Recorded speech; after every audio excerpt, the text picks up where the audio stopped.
Status retention form हा त्याच विद्यार्थ्यांनी भरायचा आहे ज्यांना कॉलेजमध्ये ऍडमिशन हवा आहे. ज्यांना बेटरमेंटला जायचं आहे, ज्यांना कॅप राऊंड 2 साठी प्रोसीड करायचं आहे, त्यांनी अजिबात स्टेटस रिटेन्शन फॉर्म भरू नका. कॅन्सलेशन फॉर्म कुणाला भरायला लागणार आहे? कॅप राऊंड 2 साठी जाण्यासाठी इच्छुक आहेत, म्हणजे त्यांना बेटरमेंटला जायचं असेल, चॉईस नॉट अवेलेबल असा ऑप्शन आला आहे, तर त्यांनी काय करायचं? नमस्कार विद्यार्थी मित्र हो, लर्नरेटमध्ये तुमचे स्वागत आहे. तर कॅप राऊंड 1 ची जे BSc नर्सिंगची सिलेक्शन लिस्ट आहे ती डिक्लेअर झालेली आहे, रिलीज झालेली आहे. खूप साऱ्या विद्यार्थ्यांचं जे आहे ते कॅप राऊंड 1 साठी अलॉटमेंट झालेलं आहे, कॉलेज अलॉट झालेले आहेत. तर त्यांना कॉंग्रॅच्युलेशन्स. काही स्टुडंट्सना जे आहे ते चॉईस नॉट अवेलेबल असं आलेलं आहे, म्हणजेच त्यांना कॅप राऊंड 1 मध्ये कोणतंही कॉलेज अलॉट झालेलं नाही. काही हरकत नाही, तुम्हाला कॅप राऊंड 2 साठी कॉलेज अलॉट होऊ शकतं. कॅप राऊंड 2 साठी तुम्ही एलिजिबल आहात. तर सिलेक्शन लिस्ट डिक्लेअर झाल्यानंतर खूप साऱ्या विद्यार्थ्यांना डाऊट्स आहेत, विद्यार्थ्यांचे डाऊट्स येत आहेत. खूप साऱ्या विद्यार्थ्यांना जे आहे ते डाऊट्स आहेत. सर्वात जास्त विचारला जाणारा डाऊट हा आहे की त्यांना कॅप राऊंड 1 मध्ये जे कॉलेज अलॉट झालं आहे त्या कॉलेज त्यांना नको आहे आणि ते बेटरमेंटसाठी जाऊ इच्छितात. म्हणजेच त्यांना बेटरमेंटला जायचं आहे, कॅप राऊंड 2 साठी त्यांना प्रोसीड करायचं आहे. तर त्याची प्रोसेस काय आहे? त्यानंतर कॅप राऊंड 1 ला त्यांना कॉलेज अलॉट झालं आहे आणि कॉलेज अलॉट झाल्यानंतर त्यांना त्या कॉलेजमध्ये ॲडमिशन घ्यायचं आहे. तर त्याची काय प्रोसेस आहे? तो पहिला डाऊट आहे. दुसरा डाऊट आहे की बेटरमेंटला कसं जायचं, आणि तिसरा डाऊट आहे की चॉईस नॉट अवेलेबल असं आलेलं आहे. तर त्यासाठी काय प्रोसेस असणार आहे? ठीक आहे, म्हणजे चॉईस नॉट अवेलेबलसाठी काय प्रोसेस करायची आहे? तर तिन्ही क्वेश्चनचे जे आंसर आहे ते तुम्हाला ह्या वीडियोमध्ये मिळणार आहेत. सो जिन स्टूडेंट को कैप राउंड 1 में कॉलेज अलॉट हो चुका है तो उनको एडमिशन लेना है, तो उनके लिए प्रोसेस क्या रहेगा? सेकेंड हम ये डिस्कस करेंगे कि जिनको कैप राउंड 1 में कॉलेज अलॉट हुआ है बट उनको उस कॉलेज में एडमिशन नहीं लेना है, मतलब उनको बेटरमेंट के लिए जाना है, मीन्स उनको कैप राउंड 2 के लिए जाना है, तो उसके लिए प्रोसेस क्या रहेगा? एंड थर्ड, जिनको चॉईस नॉट अवेलेबल का ऑप्शन आया है उनके लिए प्रोसेस क्या होगा? सो हे सर्व आपण या व्हिडिओमध्ये डिस्कस करणार आहोत. तर व्हिडिओ खूपच इम्पॉर्टंट होणार आहे तुम्हा सर्वांसाठी. तर व्हिडिओला लाईक करून चॅनलला सबस्क्राईब करा, जेणेकरून BSc नर्सिंग ॲडमिशन रिलेटेड जे काही व्हिडिओज मी अपलोड करीन तुमच्यासाठी त्याचे जे नोटिफिकेशन्स असतील ते तुम्हाला टाइम टू टाइम मिळत राहतील. स्कॉलरशिप्सवरती पण व्हिडिओज येणार आहेत. ओके, गव्हर्नमेंटच्या स्कॉलरशिप, प्रायव्हेट स्कॉलरशिप, त्याचे नोटिफिकेशन तुम्हाला तेव्हाच येईल जेव्हा तुम्ही चॅनलला सबस्क्राईब कराल. ठीक आहे, तर चॅनलला सबस्क्राईब करणं इम्पॉर्टंट आहे आणि व्हिडिओला लाईक करणं. तर सर्वात महत्त्वाचा जो डाऊट विचारला जात आहे तो पहिला डाऊट आपण क्लिअर करूयात की कॅप राऊंड 1 साठी जे अलॉटमेंट लिस्ट डिक्लेअर झालेली आहे आणि त्या स्टुडंटचं सिलेक्शन झालेलं आहे, त्या कॉलेजमध्ये अलॉटमेंट झालेली आहे, आणि समजा जर त्या स्टुडंटला ॲडमिशन घ्यायचं असेल त्या कॉलेजमध्ये, तर काय प्रोसेस आहे ते आपण पहिला डिस्कस करूयात. त्यानंतर आपण सेकंड डाऊट हा डिस्कस करूयात की जर त्याला बेटरमेंटला जायचं असेल तर काय प्रोसेस असेल, तो आपण सेकंड डाऊट डिस्कस करणार. आणि थर्ड डाऊट की चॉईस नॉट अवेलेबलसाठी काय करायचं आहे. ठीक आहे, तर पहिला डाऊट जो आहे that is after cap round 1 admission process काय असेल, म्हणजे ज्यांना कॅप राऊंड 1 मध्ये कॉलेज अलॉट झालेलं आहे त्यांना नेक्स्ट प्रोसेस काय करायची आहे. ठीक आहे, तर सगळ्यात पहिला तुम्हाला तुमची ऑफिशियल वेबसाईट जी आहे ती व्हिजिट करायची आहे, दॅट इज तुमची CET सेलची official website. Okay, official website visit केल्यानंतर तुमच्यासमोर असा इंटरफेस ओपन होईल. तर ह्या ठिकाणी तुम्हाला डाउनलोड सिलेक्शन लेटर हा जो ऑप्शन येईल त्यावर क्लिक करायचा आहे आणि तुमचं जे कॉलेज अलॉट झालं आहे कॅप राऊंड 1 मध्ये त्याची जी लेटर आहे दॅट इज आपण त्याला म्हणतो सिलेक्शन लेटर, ते डाउनलोड करायचं आहे. सिम्पली तुम्ही तुमचं कॉलेजचा टाईप टाका या ठिकाणी, UG असेल, त्यानंतर कोर्स असेल BSc नर्सिंग, त्यानंतर तुमचा ॲप्लिकेशन नंबर जो आहे तो CETचा एंटर करा, नंतर रोल नंबर एंटर करा, SML नंबर एंटर करा जो की तुमचा असेल तो, नंतर डेट ऑफ बर्थ आणि कॅप्चा. मग त्या ठिकाणी तुमचं जे सिलेक्शन लेटर आहे ते तुम्हाला त्या ठिकाणी डाउनलोड करायचं असेल. ज्यांना ॲडमिशन घ्यायचं आहे त्यांच्यासाठी सांगत आहे मी. ठीक आहे, आणि त्यानंतर मी बाकीचे डाऊट्स क्लिअर करेन. ओके, ते डाउनलोड केल्यानंतर पुढची प्रोसेस काय असेल, ते डाउनलोड केल्यानंतर नेक्स्ट प्रोसेस असणार आहे तुमची ही कॉलेज फीडबॅक मॉड्यूल, त्यावरती तुम्हाला क्लिक करायचं आहे. क्लिक केल्यानंतर पहिला ऑप्शन तुमच्यासमोर दिसेल कॉलेज रजिस्ट्रेशनचा, तर हा कॉलेजसाठी आहे, तुम्हाला ह्यावर काही क्लिक करायचं नाही आहे. दुसरा ऑप्शन आहे joining status entry. Okay, so यावरती क्लिक करायचं आहे. यावर क्लिक केल्यानंतर तुम्हाला या ठिकाणी काही रूल्स दिसतील, काही इन्स्ट्रक्शन्स दिसतील ज्या की तुम्ही पाहू शकता की कॉलेज जॉईन करण्यासाठी काय करावे लागेल, देन स्टेटस रिटेन्शन फॉर्म काय असतो, कॅन्सलेशन काय असतं, ठीक आहे, फायनल सबमिशन. ओके, सो मी हे सगळं डिस्कस करणारच आहे व्हिडिओमध्ये की स्टेटस रिटेन्शन फॉर्म काय असतो वगैरे वगैरे, आणि कॅन्सलेशन फॉर्म. तर बघा, स्टेटस रिटेन्शन हा जो फॉर्म असतो तो ज्यांना ॲडमिशन घ्यायचं आहे, फिक्स ॲडमिशन घ्यायचं आहे, कॅप राऊंड 1 ला कॉलेज अलॉट झालं आहे, सिलेक्शन लिस्टमध्ये नाव आलं आहे, आणि ज्या कॉलेजला जर 100% ॲडमिशन घ्यायचं असेल आणि कॅप राऊंड 2 ला जायचं नसेल त्यांनी स्टेटस रिटेन्शन फॉर्म जो आहे तो फिलअप करायचा असतो. ठीक आहे, तर ह्या ठिकाणी तुम्हाला काय करायचं असेल बघा, CET सेल या ठिकाणी तुम्हाला BSc नर्सिंगचं सिलेक्ट करावं लागेल ऑप्शन. त्यानंतर कॅपराऊंड 1मध्ये तुम्हाला अलॉटमेंट झाली आहे ते सिलेक्ट करावं लागेल आणि युजर नेम आणि पासवर्ड जो तुमचा कॅपराऊंड 1साठी रजिस्ट्रेशनला जो युजर नेम आणि पासवर्ड तुम्ही वापरला आहात ना, तो तुम्हाला ईमेल आला असेल बघा. युजर नेम आणि पासवर्डचा ईमेल आला असेल CET सेलकडून आधी, खूप आधी. तो तुम्ही चेक करा आणि कॅप्चा एंटर करून प्रोसीड करा. त्यानंतर जे काही डिटेल्स असतील ते तुम्हाला एंटर करावे लागतील. तर ज्यांना कॅपराऊंड 1मध्ये कॉलेज अलॉट झालं आहे आणि ज्यांना त्या ठिकाणी ॲडमिशन घ्यायचं असेल त्यांना सिम्पली काय करायचं आहे मी सांगितलं की सर्वात पहिला सिलेक्शन लेटर डाउनलोड करावे लागेल. सिलेक्शन लेटर डाउनलोड केल्यानंतर या ठिकाणी सगळे डिटेल्स एंटर करावे लागतील आणि ते एंटर केल्यानंतर त्यांना स्टेटस रिटेन्शन जो फॉर्म आहे जो की तुमचा असा असेल, एकच मिनिट तुम्हाला मी शो करतो. BSc नर्सिंगच्या इन्फॉर्मेशन ब्राउचरमध्ये तुमचा आहे तो फॉर्म. ठीक आहे, ओके. सो तुम्ही हा पाहू शकता. हा जो आहे तो तुमचा स्टेटस रिटेन्शन फॉर्म आहे. हा कुणासाठी लक्षात ठेवा, मी रिपीट करत आहे, स्टेटस रिटेन्शन फॉर्म हा त्याच विद्यार्थ्यांनी भरायचा आहे ज्यांना कॉलेजमध्ये ॲडमिशन हवा आहे. ठीक आहे, ज्यांना बेटरमेंटला जायचं आहे, ज्यांना कॅपराऊंड 2साठी प्रोसीड करायचं आहे, त्यांनी अजिबात स्टेटस रिटेन्शन फॉर्म भरू नका. कॉलेजवाल्यांनी फोर्स जरी केला की स्टेटस रिटेन्शन फॉर्म भर तर तुम्ही कॅपराऊंड 2ला प्रोसीड होणार असं नाहीये. ओके, कॉलेजवाले काही तुम्हाला फोर्स करू शकतात की स्टेटस रिटेन्शन फॉर्म भरच, पण असं नाही करायचं आहे.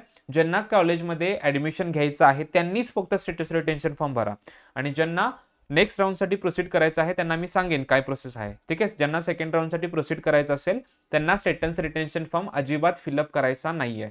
समजलं? ओके, सो हा स्टेटस रिटेन्शन फॉर्म असेल तो त्या ठिकाणी तुम्हाला दिला जाईल. ओके, आणि जे कॉलेज अलॉट झालं आहे त्या ठिकाणी तुम्हाला जायचं आहे. ओके, आणि कोणते कोणते डॉक्युमेंट्स घेऊन जायचं आहे ते या ठिकाणी असेल बघा. ही जी प्रोसेस आहे ना ही जॉईनिंग स्टेटस एंट्री, तर ह्या ठिकाणी तुम्हाला दिली जाईल. बेसिकली काय असेल, ओरिजिनल सगळे डॉक्युमेंट्स घेऊन तुम्हाला जायचं असेल. ज्यांना ॲडमिशन घ्यायचं आहे त्यांना सांगतोय. ओके, डॉक्युमेंट्स ओरिजिनल सगळे घेऊन जावे लागेल.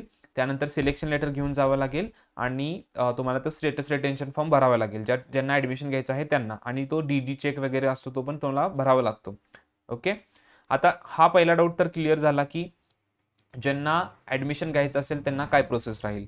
ठीक आहे, आता समजा कॅपराऊंड 1मध्ये त्यांना ॲडमिशन कॉलेज अलॉट झालं आहे परंतु ॲडमिशन घ्यायचं नसेल आणि बेटरमेंटला जायचं असेल, म्हणजेच त्यांना कॅपराऊंड 2साठी जर जायचं असेल तर काय प्रोसेस असणार आहे. ठीक आहे, तर त्यांना पण सेम प्रोसेस आहे बघा, सेम प्रोसेस आहे. त्यांना पण जे आहे ते सिलेक्शन लेटर डाउनलोड करायचं आहे. सिलेक्शन लेटर कसं डाउनलोड करायचं मी सांगितलं तुम्हाला आत्ताच व्हिडिओमध्ये, आणि ते सिलेक्शन लेटर डाउनलोड करायचं आहे. सिलेक्शन लेटर डाउनलोड केल्यानंतर सेम प्रोसेस कॉलेज मॉड्यूलवरती क्लिक करायचं आहे. फॉर एक्झाम्पल मी तुम्हाला इथं प्रोसीड करून पण दाखवतो की तुम्हाला पण सिलेक्शन लेटर डाउनलोड करायचं आहे. या ठिकाणी वेबसाईटवरून डाउनलोड करू शकता तुमचा सगळी इन्फॉर्मेशन फिलअप करून. त्यानंतर स्टेटस एंट्रीवरती पण फिलअप करू शकता. आणि हे केल्यानंतर ज्यांना पण कॅपराऊंड 2साठी जायचं आहे आणि बेटरमेंटला जायचं आहे त्यांना सिलेक्शन लेटर डाउनलोड करून पुढची प्रोसीड करून त्यांना ते कॉलेज व्हिजिट करावं लागणार आहे. ठीक आहे, काही स्टुडंट मला विचारत होते की मला जर बेटरमेंटला जायचं असेल तर मी सगळं ऑनलाईन करू शकतो का. तसं नाही आहे, ऑनलाईन तुम्ही जी मॉड्यूलची प्रोसेस सांगितली ती करायचीच आहे आणि त्याचप्रमाणे तुम्हाला त्या ठिकाणी त्या कॉलेजला व्हिजिट करायचं आहे. ओके, त्याशिवाय तुम्ही बेटरमेंटला जाऊ शकत नाही. ओके, सिलेक्शन लेटर घेऊन जायचं आहे, त्यानंतर जे काही तुमचे डॉक्युमेंट्स असतील ते घेऊन जायचे आहेत. आणि सगळ्यात महत्त्वाचा जो पॉईंट आहे की बेटरमेंटला जर तुम्हाला जायचं असेल तर तुम्हाला स्टेटस रिटेन्शन हा जो फॉर्म आहे तो अजिबात फिल करायचा नाहीये. चुकून जरी तुम्ही स्टेटस रिटेन्शनचा फॉर्म फिलअप केला तर तुम्ही बेटरमेंटला अजिबात जाऊ शकणार नाही. कॉलेजवाले तुम्हाला फोर्स करू शकतात की स्टेटस रिटेन्शनचा फॉर्म भर. का कॉलेजवाले फोर्स करू शकतात? कारण का कॉलेजला ॲडमिशन पाहिजे. ठीक आहे, कॉलेजला स्टुडंट्स पाहिजे आहेत.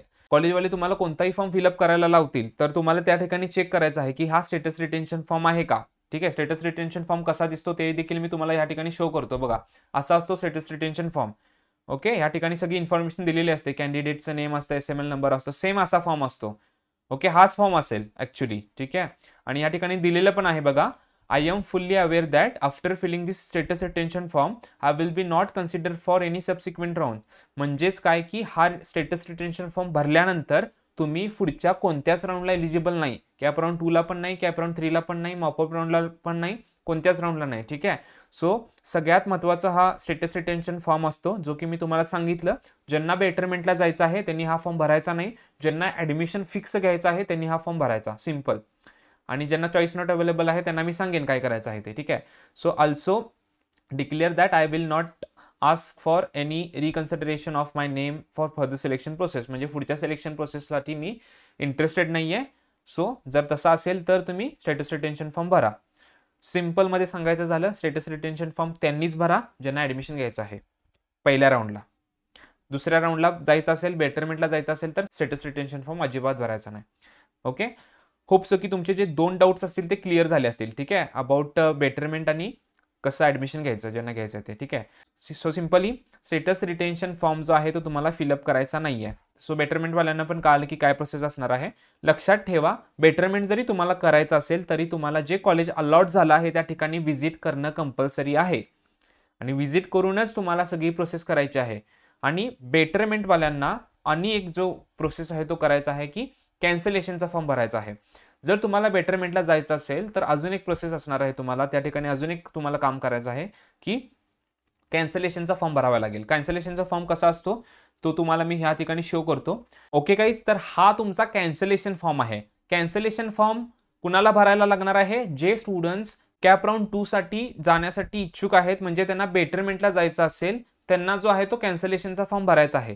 तर थोडक्यात सांगायचं तर काय, जे स्टुडंटना फिक्स जे कॉलेज अलॉट झालं आहे त्या ठिकाणी, कॅप राऊंड 1ला जे कॉलेज अलॉट झालं आहे त्या ठिकाणी जर फिक्स ॲडमिशन घ्यायचं असेल तर त्यांनी स्टेटस रिटेन्शन फॉर्म भरायचा. ज्यांना बेटरमेंटला जायचं आहे, कॉलेज जे फर्स्ट राऊंडमध्ये मिळालं आहे, त्या जे अलॉट झालं आहे त्याने तुम्ही सॅटिस्फाईड नसाल आणि तुम्हाला दुसऱ्या राऊंडला जायचं असेल, कॅप राऊंड 2ला म्हणजे बेटरमेंटला जायचं असेल, तर स्टेटस रिटेन्शन फॉर्म अजिबात नाही भरायचा. तुम्हाला कोणता फॉर्म भरायचा आहे? कॅन्सलेशनचा फॉर्म. ठीक आहे, जो की तुमच्या स्क्रीनवरती आहे. ठीक आहे, so cancellation form of admission जो तुम्हाला भरावा लागेल आणि ह्या ठिकाणी सगळी डिटेल्स दिलेले आहेत त्या तुम्ही सगळ्या रीड करा आणि हा जो फॉर्म असेल तो तुम्हाला भरावा लागेल. आणि स्टुडंट विचारत आहेत की DD वगैरे सगळं भरावं लागतं का? हो गाईज, भरावं लागतं आणि हे सगळे तुम्ही इथे पाहू शकता. ऑफिशियली हे सगळं CET सेलने दिलेलं आहे, राईट. आणि ही इन्फॉर्मेशन ऑलरेडी इन्फॉर्मेशन ब्राउचरमध्ये आहे, सो तुम्ही हे सगळं रीड करू शकता.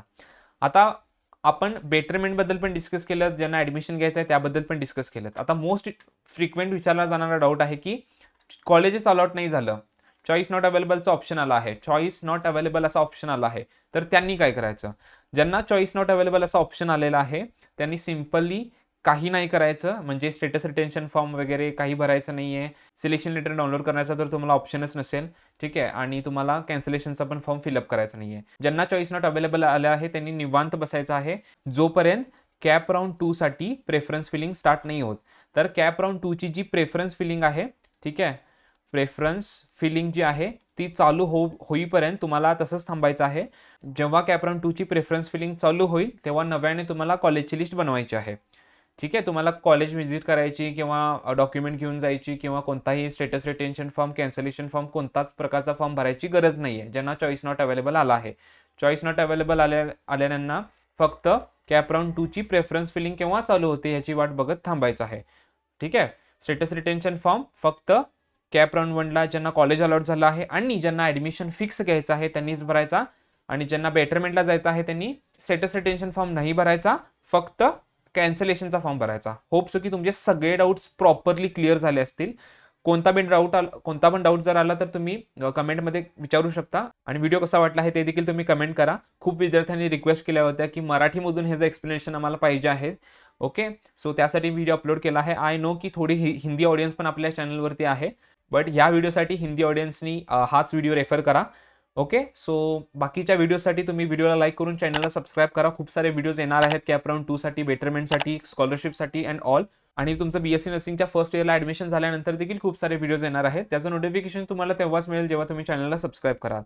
तर ह्या व्हिडिओमध्ये इतकंच गाईज. व्हिडिओ आवडल्यास व्हिडिओला लाईक करा, चॅनलवर नवीन असाल तर चॅनलला सबस्क्राईब करा. भेटूयात नेक्स्ट व्हिडिओमध्ये. तब तक के लिए बाय बाय.